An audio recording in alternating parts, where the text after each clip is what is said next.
Olá, começamos mais um episódio do JRCast, o podcast da JRC Law.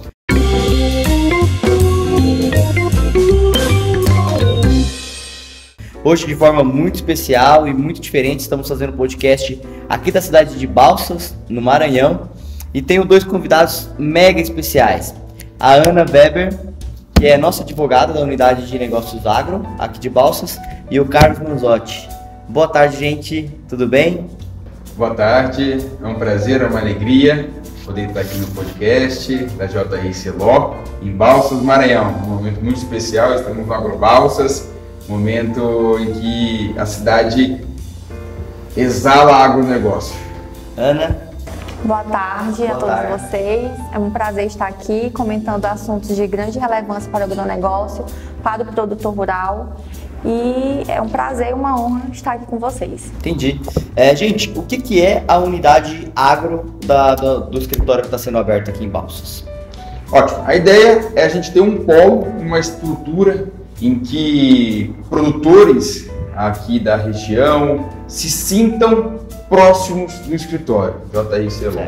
Nós temos clientes e atendemos clientes aqui da região. Quantos clientes tem aqui na região? São seis clientes hoje. Legal. E nós atendemos e precisamos estar mais próximos, precisamos ter, porque produtor rural ele está no seio o senso de urgência, ele convive na veia o senso de urgência. Então quando ele tem uma dúvida, ele quer tirar aquela dúvida, porque o campo é assim, é tudo muito ali, vai resolver uma máquina, puxa uma ferramenta e vai e vem para a cidade, retorna. Agora a velocidade de resolução, vocês estão mais perto. Sem dúvida, sem dúvida. Tem. Ana, você acha que essa unidade de negócio, como o Carlos falou, é um diferencial hoje para esses clientes e até para um atendimento mais rápido? Com certeza, estando aqui mais próximo do cliente, podendo visitá-los, ir na fazenda, conhecer as dores, suas dificuldades, o que ele está precisando no momento, estar ali para auxiliar, receber ligação 6 horas da manhã, mensagem. Então isso é normal no meio do rural, né? Atender o produtor cedo, qualquer hora, que ele acorda muito cedo, então a gente tem que estar nessa realidade também, né? Entendi. Atender e estar sempre à disposição. Entendi. E vocês foram na AgroBalsas, como está sendo? O que vocês identificaram, Ana? Sim, é um evento que já estava 2 anos sendo paralisado, né, devido à pandemia, mas agora retornou. A gente vê a força do agronegócio, vê a força que a nossa cidade tem, o potencial que a nossa cidade cada dia mais está tendo. Isso tudo é devido ao agronegócio, né? É devido a todos os envolvidos no agronegócio, principalmente o produtor, que está de sol a sol, chuva a chuva, enfrentando todas as dificuldades e sempre trazendo o progresso. Né? O progresso da nossa cidade, o progresso do nosso país. A AgroBalsas acontece há quanto tempo, você sabe me dizer? Eu acredito que em torno de talvez uns 10, 15 anos já deve ter. Acho que a primeira foi em 2000, não, então na verdade são mais... Eu acredito... 22 anos. Tem perspectiva, mas é extremamente antigo. 2010, na verdade, salvo engano, foi o primeiro evento, 2010. Salvo engano. Entendi. Antigo, então. Antigo. E para a região... Só uma observação, na verdade não. Eu, no primeiro que eu fui, eu tinha 8 anos. Olha. Então vai ser... Você cria até uma relação de carinho, né? Sim. E você, não lembra? Não lembro.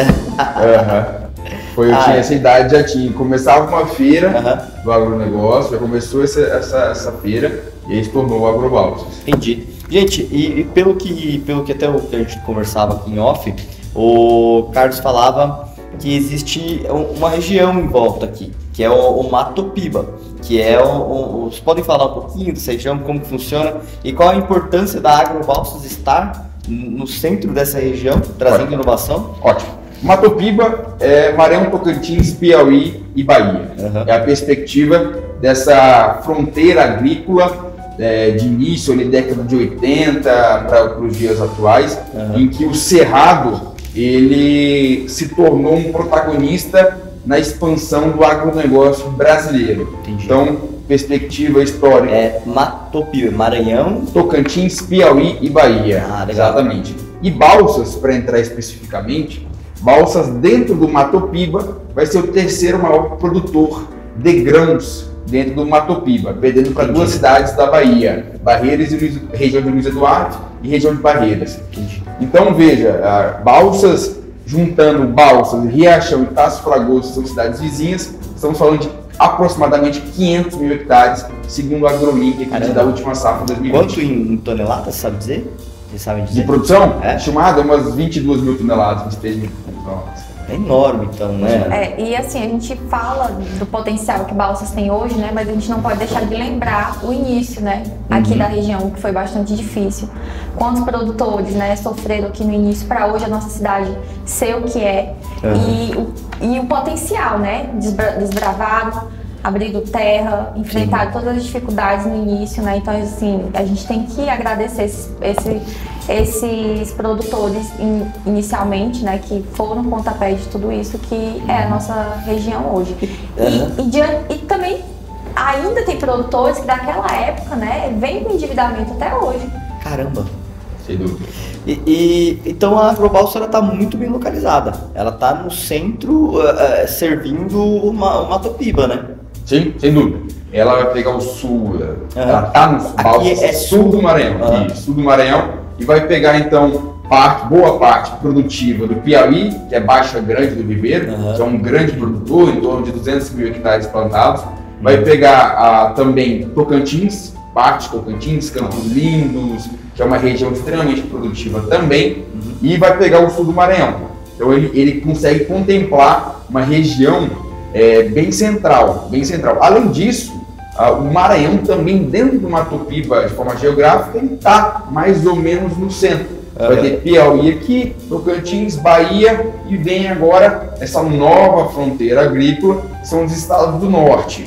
Pegar Pará, Rondônia, Amapá, Acre. Então tá ali, tá no meio. Entendi.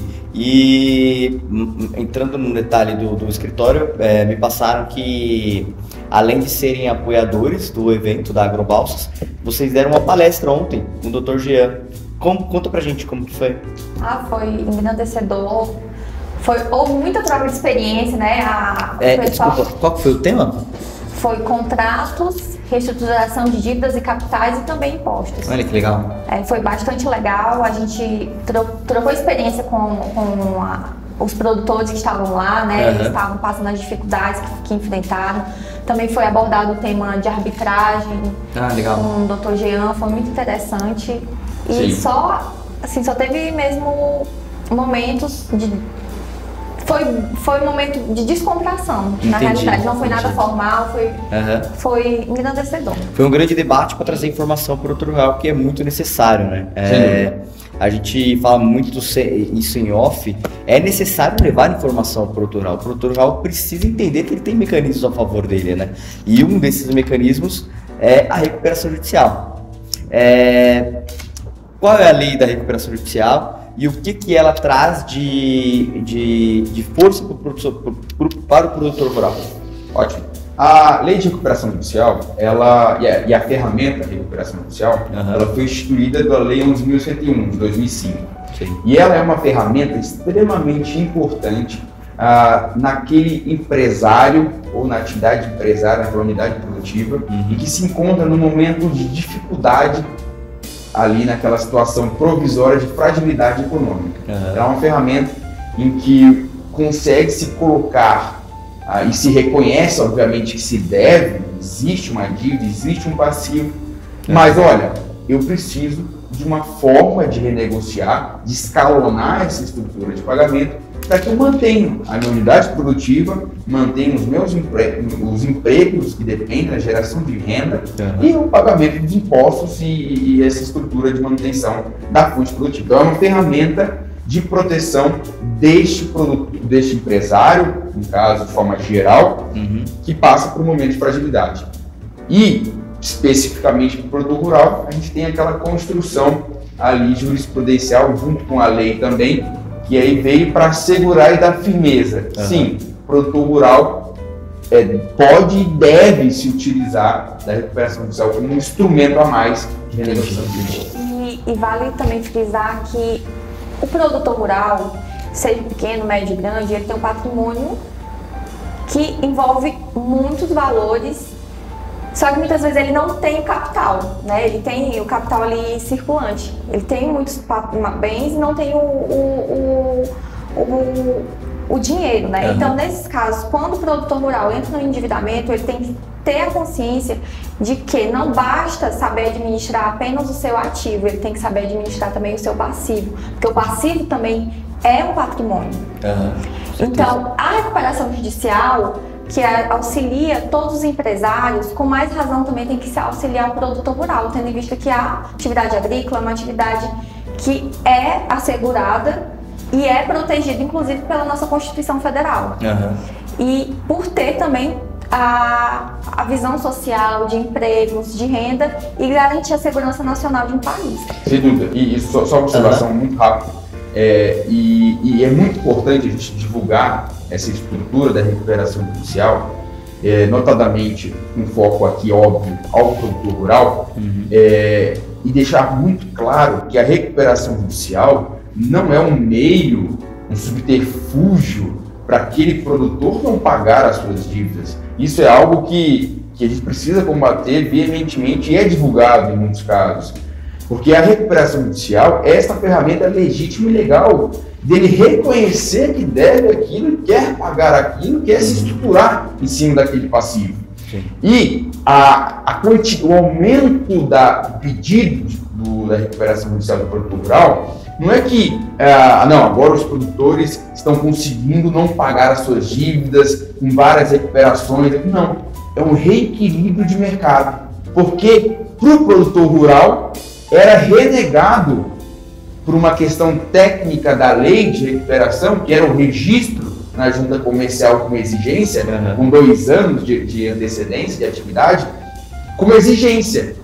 E aí tá a lei determinando que só se pode quem tem inscrição na junta. Só que produtor não era necessário e não é necessário a obrigatoriedade de se registrar na junta comercial. Então, ficou muito tempo o produtor rural renegado este direito de proteção provisória. Então, muitos que se endividaram por questões de quebra de safra, por questões de alto custo de exploração de uma área, altos investimentos, variações cambiais, eles tiveram que vender aquela fazenda, acabar se dispondo de tudo que construiu com muito suor, porque não se tinha uma proteção de uma previsão provisória ali, de uma proteção da recuperação judicial.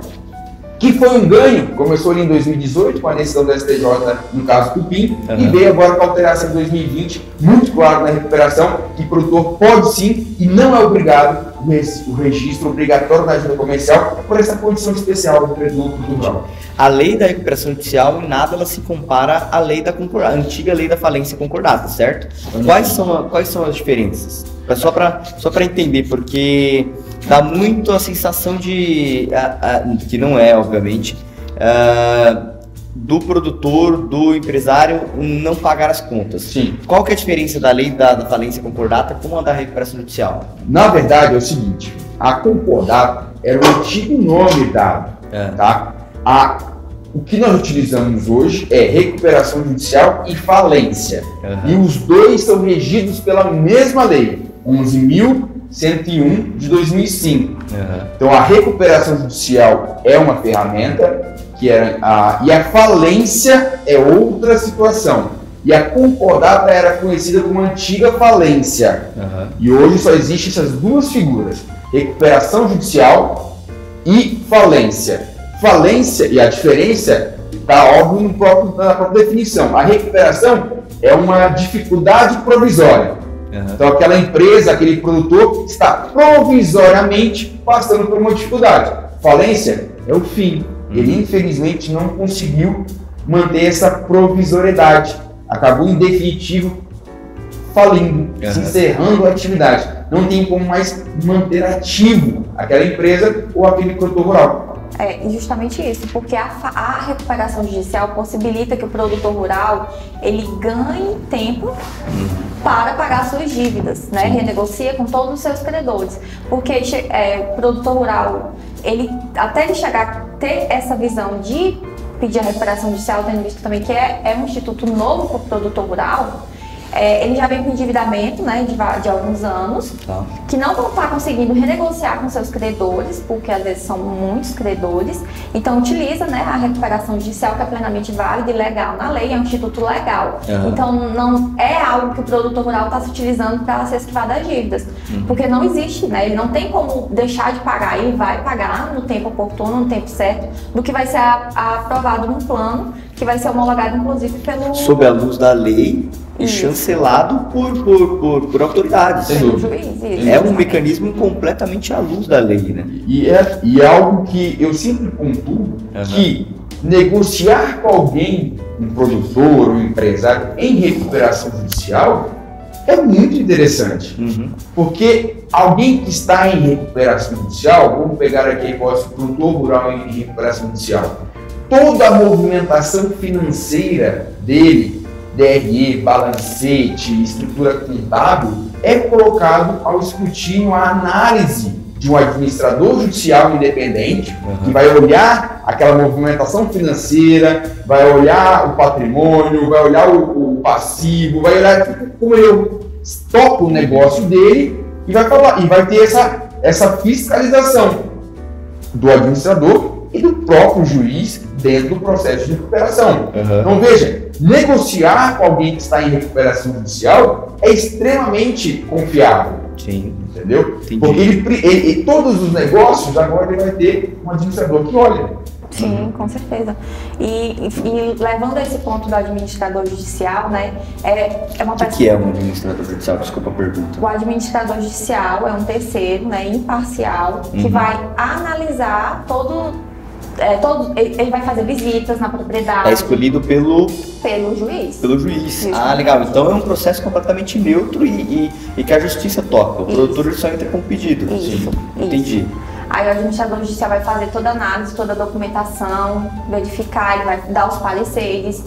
E o juiz se baseia também, né, por todos esses documentos, essa documentação também é analisada pelo administrador judicial. Entendi. Então vai ter o crivo do juiz e do administrador judicial durante todo o processo. Então a recuperação judicial, ela vem para beneficiar o produtor e não só o produtor, toda a sociedade, que vai continuar esse produtor gerando a renda, garantindo os empregos e dando segurança para o pagamento dos credores. Ele vai pagar essas dívidas no momento certo e no prazo de pagamento de acordo com a sua capacidade. Porque deve ser considerado isso também, a capacidade de pagamento desse produtor. Pelo que eu estou entendendo também, a questão é, quando você negocia com todos, por exemplo, se cada um chega lá e fica embargando o produtor, ele não consegue se mexer, ele não consegue plantar, e assim ele não consegue pagar as dívidas. Então, por causa de um, ele não consegue pagar ninguém. Então, acredito que seja uma das principais qualidades da recuperação judicial. Sim, sem dúvida. E este ponto é importante a gente compreender que a atividade rural ela tem as suas particularidades. Ela é diferente de uma atividade de serviços ou uma atividade de indústria, uma atividade de comércio.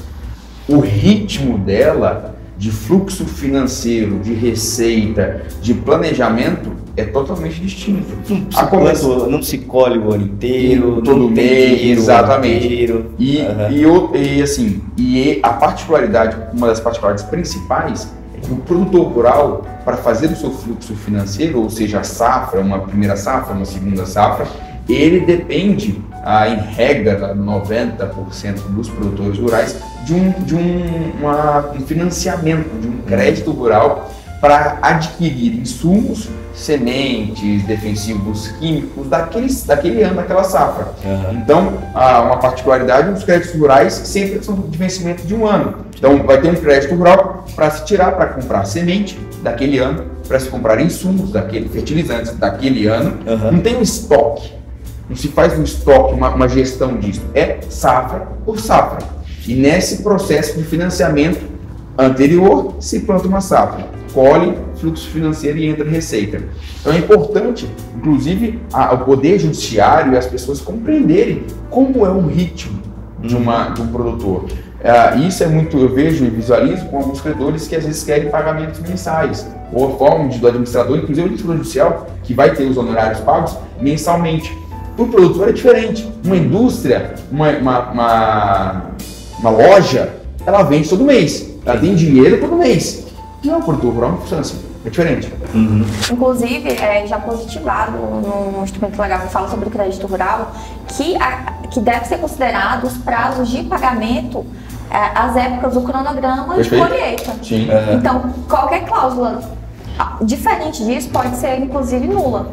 Deve ser considerado tanto a capacidade de pagamento como os prazos corretos de colheita, né? Tem um prazo correto de ser realizado daquela cultura. Entendi. Cada cultura tem seu prazo de colheita, de plantio.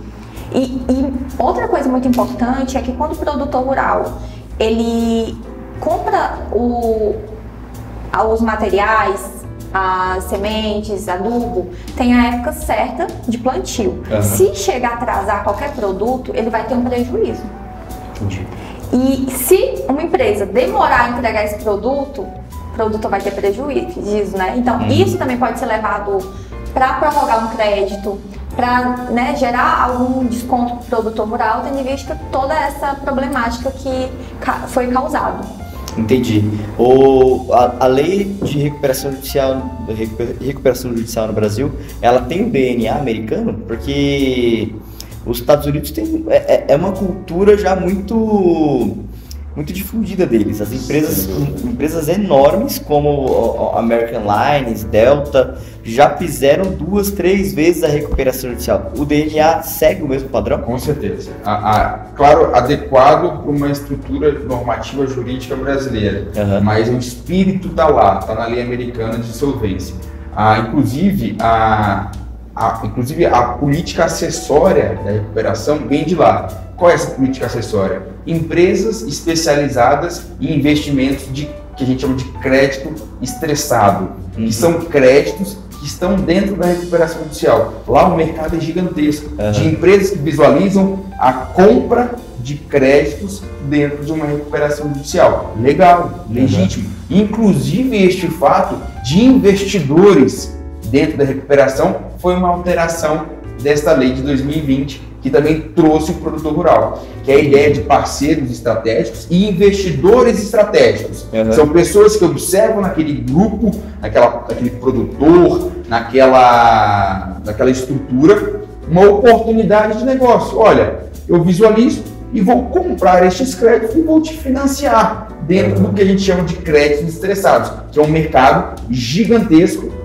Vem dos Estados Unidos, lá o crédito estressado é extremamente conhecido, e aqui está chegando agora. Então o espírito não só da lei, mas de toda essa política de investimento acessória, de se entender uma recuperação e as oportunidades de negócio de quem está em recuperação judicial, vem de lá também. Entendi. O que a gente vê é que falta informação no produtor rural sobre a lei da recuperação judicial. Como levar a ele que a recuperação judicial é importante, é um mecanismo que ele pode utilizar, o mecanismo de defesa dele. Como levar essa informação para ele, até para quebrar esses preconceitos? Eu acho que cabe ao advogado, né, aos profissionais do direito, primeiramente, difundir essa informação, porque o produtor rural, ele não é obrigado a conhecer todos os mecanismos legais, porque ele sabe fazer e sabe fazer bem feito, é plantar. E existem algumas camadas de dificuldades nisso, né? É saber que a lei existe, como ela funciona, os preconceitos em cima da lei. Eu falo por uma expectativa minha mesmo. Conversando com produtores durante esses dias, quando a gente fala a respeito de dívida, quando a gente fala de recuperação judicial, há não sei, sabe, um ban, assim.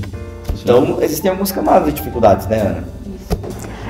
O produtor rural, ele tem que estar ciente de que a atividade que ele exerce é uma atividade de ampla relevância social. Relevância tanto inclusive para a sua família, porque o que a gente percebe é que os produtores rurais, eles desenvolvem a atividade no meio familiar. Então, tem os filhos trabalhando com os pais, e essa propriedade vem já de gerações. Então é muito importante garantir que as próximas gerações vão ter a continuidade desse negócio. E a lei de recuperação judicial, ela vai possibilitar que esse produtor rural renegocie essas dívidas e a partir dessa renegociação consiga prazo de pagamento e consiga continuar plantando, colhendo, produzindo, gerando emprego, renda e impostos. Sem dúvida de grande importância para o produtor rural. E o que a gente percebe é que sim, o produtor rural está tendo conhecimento, começando a buscar os institutos legais, informações para lhe auxiliar. Isso que eu estou percebendo isso já há um bom tempo, mesmo a gente perceber, né, que ainda existem produtores que não abriram espaço para aceitar que pode ser que estejam no momento de iniciar uma recuperação judicial, mas com os casos que já vêm sendo desenvolvidos, né, os casos já vêm sendo analisados, a gente percebe os benefícios que a lei pode trazer sim para uma propriedade rural e garantir a continuidade de um legado de uma família. Entendi. Exatamente. Essa perspectiva. E veja, não é só o produtor rural, porque as leis brasileiras, por natureza, elas são complicadas. Inclusive, os próprios advogados, em muitos casos, confesso, o próprio advogado, às vezes, em muitos casos, não compreendem esses institutos. Eles são complexos, os artigos, as disposições. Então, o nosso papel aqui, enquanto informadores, é levar algo acessível para o produtor. Isso que é importante, acessível. Sim. Porque se imprimir a lei 11.101 e entregar para um produtor, se você pegar e imprimir e entregar para determinado advogado, ele não vai entender. Então, a complexidade é algo complexo. Então, é preciso pegar aquela lei e colocar de uma forma prática para os produtores e para quem quer que seja compreender do que se trata. E o papel é este, ficar divulgando de forma maçante e entendendo e explicando de forma mais acessível, criando uma linguagem própria. Sim. É preciso criar uma linguagem própria. Infelizmente, as leis brasileiras não são criadas para as pessoas comuns, são criadas para si mesmo. Eu gosto muito de um professor chamado Carlos Carcova, que ele escreveu sobre a opacidade do direito. Ele fala que as leis, elas são criadas e criadas para as mesmas pessoas que criaram as leis e para serem inutilizadas pelas pessoas normais. Elas criam uma camada em que só quem vai ter acesso a determinadas pessoas, e eles vão ganhar para isso, e eles não vão querer deixar isso mais acessível, eles ganham dinheiro com aquilo. Então, acaba se criando mais institutos, mais termos complexos, e as pessoas não têm acessibilidade a isso. O famoso juridiquês, né? Que é uma coisa detestável. O produtor rural, né, por ser uma pessoa muito honesta, isso que a gente percebe, né, conversando com os produtores rurais, quando eles se encontram endividados, com uma dívida, né, que não conseguem quitar devido a uma frustração de safra, eles procuram já renegociar diretamente com o banco, né? Só que muitas vezes as cláusulas que vão ser modificadas não vão beneficiar o produtor, né, e sim o credor, e essa dívida vai só aumentando. E ele tenta renegociação por renegociação. E isso acaba prejudicando muito, porque as cláusulas iniciais de um contrato, um exemplo de crédito rural, que os juros é limitado, né, pelo manual, pelo Conselho Monetário Nacional, acaba sendo alterado e modificada aquela cédula em uma cédula bancária, tentando mascarar um recurso que é um recurso do crédito rural. E modificando, inclusive, todas as cláusulas, o que acaba onerando o produtor. Então, quando o produtor rural ele busca recuperação judicial, não é porque ele quer deixar de pagar dívidas, mas sim porque vem de uma cadeia de irregularidades. Se lá no início, aquele banco, aquela instituição financeira, trade ou uma cooperativa, tivessem renegociado, prorrogado de acordo com o que está realmente descrito na lei, o prejuízo do produtor seria menor. Entendi. Exatamente, concordo nessa linguagem. Entendi. A cultura da informalidade, ela é muito presente no agro ainda? Porque, por exemplo, vocês são novos advogados, filhos de produtores. Se fala que no Brasil a gente está na terceira geração dos produtores, e essa terceira geração é extremamente conectada, é uma geração extremamente bem formada, que traz todos os dias esse movimento para trazer novas tecnologias. O que acontece? Que a cultura se traz tanta tecnologia, como a gente está vendo aqui na Agrobalsas, inclusive, coisas incríveis, mas ainda persiste a cultura da informalidade. O que acontece? Se trata de rompimento de ciclo. Tá? De fato, nós estamos vivenciando um terceiro ciclo, só que ainda essa estrutura persiste. Não é algo que vai ser... nós estamos falando de gerações de talvez 20, 30 anos, só que essa cultura da informalidade são 200 anos. É uma osmose, né? É um processo contínuo de rompimento dessa barreira de informação e acessibilidade para o produtor rural, se quebrando essa perspectiva, a começar, por exemplo, que a lei de Estatuto da Terra, que regulamenta os contratos agrários, ela próxima à Segunda Guerra Mundial, na época de 1967. Veja que a estrutura ainda ela é formada e ainda muito arcaica. Entendi. É questão de rompimento. Isso vai acontecer. As tecnologias já chegaram, estão chegando, vão romper e isso vai ser alterado. É o ciclo natural das coisas. Como acelerar esse processo? Ou não é possível acelerar esse processo?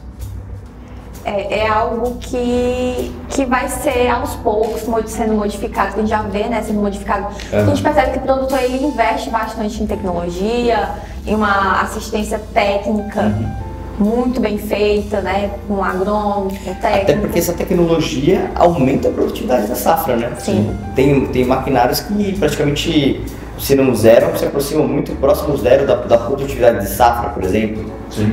Então a tecnologia aumenta a eficiência da safra, né? Mas, assim, não só a tecnologia lá na lavoura, né, mas também no escritório, onde é feito os contratos. É muito importante também levar e ter essa informação também no escritório. Porque um contrato mal redigido, não respeitando todas as regras legais, vai trazer um prejuízo muito grande para o produtor rural. Sem dúvida. E quando entra em produtividade, eu acho muito legal, porque às vezes o produtor está muito antenado com essas novas tecnologias, produtos novos, que aumentam a produtividade, uma aplicação aérea para poder reduzir ali o esmagamento, etc. Só que às vezes ele esquece que existem atos ali no escritório que nem uma nova tecnologia ou um novo produto vai dar de produtividade. Um exemplo básico aqui, rápido. Quando você pensa na engenharia tributária do produtor rural, lá no campo, no escritório, vamos pegar um produtor rural físico, que fature 1 milhão, tá? Baixo, tá? Uma receita de 1 milhão. Produtor rural, pessoa física, é tributado de duas formas, ou por lucro presumido ou lucro real. Lucro real, receitas e despesas, coloca os dois e ele calcula em cima deste valor. O presumido é a escolha que o produtor rural faz para falar, para escolher, eu escolho este rito presumido e não comprovo, não preciso juntar ali uma receita e despesa. Se presume que ele teve este lucro. O lucro presumido, para quem escolhe, é 20% da receita advinda da atividade rural. Ok, então vamos pegar o produtor rural que escolhe por lucro presumido a sua tributação, 20%, ok? Nestes 20%, 1 milhão, 20%, 200 mil, ok? Desses 200 mil, se aplica a tabela progressiva do imposto de renda pessoa física, que vai até 27,5%. Então, vai pegar os 200 mil e vai aplicar 27,5%. Para fazer uma conta rápida, é só para ficar mais fácil, multiplica o 20% vezes 27,5%, dá 5,5%. Então, o produtor rural, neste caso, vai ser pago de imposto 55.500, tá?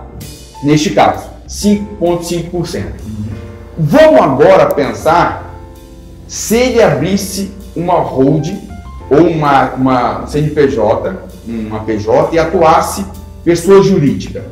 Ele vai ter ali, por regra, uma aplicação de 34% de imposto. Só que o presumido da pessoa jurídica é 10%, tá? Então, se pegar 10% vezes 34%, vai dar em torno de... vai dar 3,4%. Então, aqui, veja, nós tínhamos 5,5% para quem atuava por arbitramento e pessoa física, e aqui 3,4% em pessoa jurídica. Nós teremos aqui em torno de uma eficiência de 25%. Deixa o valor de 25%, que produto que te dá 25% mais de saco lá na soja? Não tem. Verdade. Então, aqui eu usei valores grossos para poder explicar. Cada caso é um caso. Mas, em regra, veja, numa engenharia tributária feita no escritório, nós teríamos uma quantidade de sacos ali grandiosa que nenhuma aplicação ele poderia utilizar. Por isso que é tão importante no planejamento tributário e que cada propriedade vai ser diferente. Essa análise, né, que o Carlos fez, perfeita, e cada propriedade às vezes pode ser mais benéfico. Sim, pessoa jurídica, pessoa física, né, tributação no regime lucro presumido ou real. É de grande importância ter essa visão também tributária do negócio, porque gera muito valor, né? A produção agrícola. O lucro pode ser baixo, mas a circulação é muito grande de recursos, né, que tem no meio rural. Quais são as frentes do tributário para o produtor rural? Perfeito. O tributário tem que pensar nesse planejamento que é anterior, essa prévia estruturação. Isso é o básico, isso é o principal. Né? É o principal que tem que entender que regime que ele está, se compensa ele ficar pessoa física, se compensa ele ficar numa PJ, os contratos de arrendamento, parceria rural, cada uma tem uma tributação extremamente diferente, como ele se organiza dentro desses recolhimentos. Após o planejamento, feito o planejamento, ver se tem impostos sendo pagos a mais, e se tiver sendo pago a mais, pedir os últimos 5 anos aí de restituição. E por fim, negociar o que ficou para trás, algum passivo fiscal. Que seja essas 3 frentes. E é muito importante o produtor rural estar atento e estar kit com a Receita Federal, Estadual, Municipal, porque os créditos também, é necessário o produtor rural estar em dias também com os pagamentos tributários, é muito importante, né? Inclusive porque os impostos, né, os tributos, eles fazem parte de uma receita do Estado que é de grande importância e que devem também serem pagos. Entendi. A gente vai caminhando para o fim do nosso podcast, aí eu queria saber um pouquinho como que estão as expectativas com relação às safras desse ano. Se a região está com uma expectativa positiva, se o tempo vai ajudar, como que está esse ano? Vocês que são bem próximos a produtores da região. Há uma expectativa muito grande, né, boa, só que devido à pandemia, que já vem, né, de anos, que houve uma paralisação de fabricação de máquinas, insumos, porque houve a diminuição de pessoas trabalhando, né, isso também ocasionou o aumento dos valores desses insumos, das máquinas, e também devido à guerra, ao conflito, né, internacional da Ucrânia. Isso gerou um aumento, né, de todos os produtos, insumos, máquinas, e o grão aumentou o valor, mas também toda essa cadeia aumentou. Também aumentou. Então não quer dizer que o produtor rural está tendo lucro, né, superior do que vinha tendo, não. Aqui na nossa região, né, foi um ano razoavelmente bom de chuvas, né, esse ano, diferente dos anos anteriores, que os produtores passaram por grandes dificuldades. Com seca. E também alguns períodos com muita chuva que não conseguiram colher. E a gente vê também lá no sul, né, agora que está tendo geada. Inclusive no Mato Grosso, acho que ontem teve geada, acabou prejudicando, né, o estágio do milho. Isso causa grande prejuízo para o produtor rural. Entendi. Até nisso a região é muito boa, né? A região ela não sofre essas intempéries de geada, por exemplo. Acho que a chuva se mantém equilibrada, o clima é padrão. E isso é muito do ano. Sim. E isso é muito importante colocar, eu gosto sempre de falar também, só para complementar o que ela comentou, eu visualizo 2 frentes. Você tem uma produção, neste ano batendo um recorde, tinha-se uma previsão de 278 milhões de toneladas produzidas, reduziu um pouquinho para 10, isso no Brasil, mas se mantém com um aumento significativo de produtividade. Então a produção este ano foi muito boa. Matopiba foi excelente, foi um ano muito bom de produtividade. Se choveu bem, teve um estágio de desenvolvimento da soja muito bom, do milho safrinha. Então a gente teve um ano muito bom mesmo, produtividade alta. O que, e essa segunda frente, não significou necessariamente uma lucratividade maior. Porque ainda que o grão esteja bem cotado, soja hoje 1,67 o saco e milho em torno de 85 no seu quilocal balsas, são valores excelentes, o custo para se produzir se aumentou muito. Então, esses dois viés, produção e produtividade de grãos, muito bom, um ano excelente. Lucratividade, não necessariamente.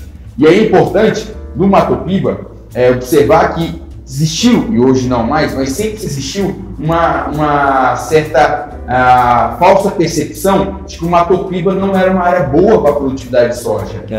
E isso não é... Hoje é a cultura que mais se planta. Sem dúvida, e a região é extremamente produtiva. Inclusive, tem alguns colegas bem próximos que são produtores no estado do Paraná, de onde a minha família veio para cá, e eles estão com interesse altíssimo de vender na região do Paraná e vir para o Maranhão.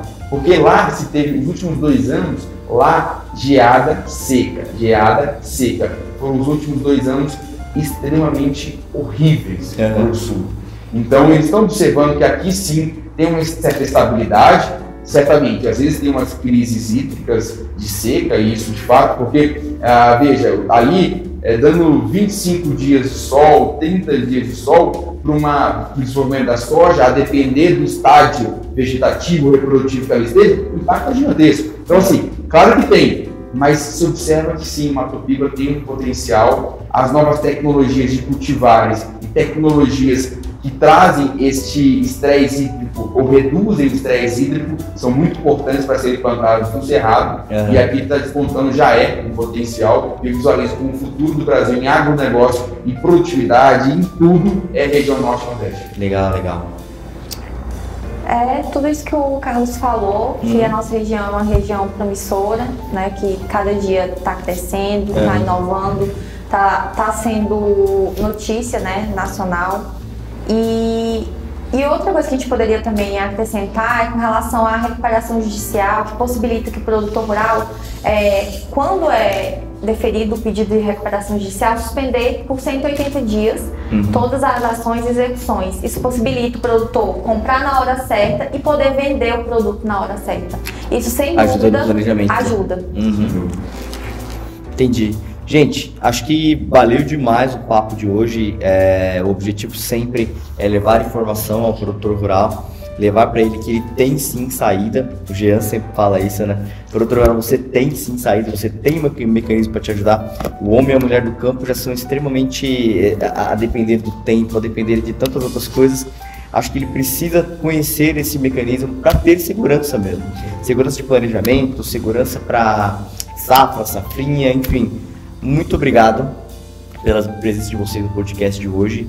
É incrível ver 2 jovens advogados, famílias de produtores falarem tão bem do tema, e é notável o amor no fundo dos olhos que vocês tratam do tema. Muito obrigado, gente. Eu que agradeço, Franco, por poder estar aqui contribuindo com informação para o produtor rural, para quem gosta e se interessa pelo agronegócio. Ótimo, eu agradeço também.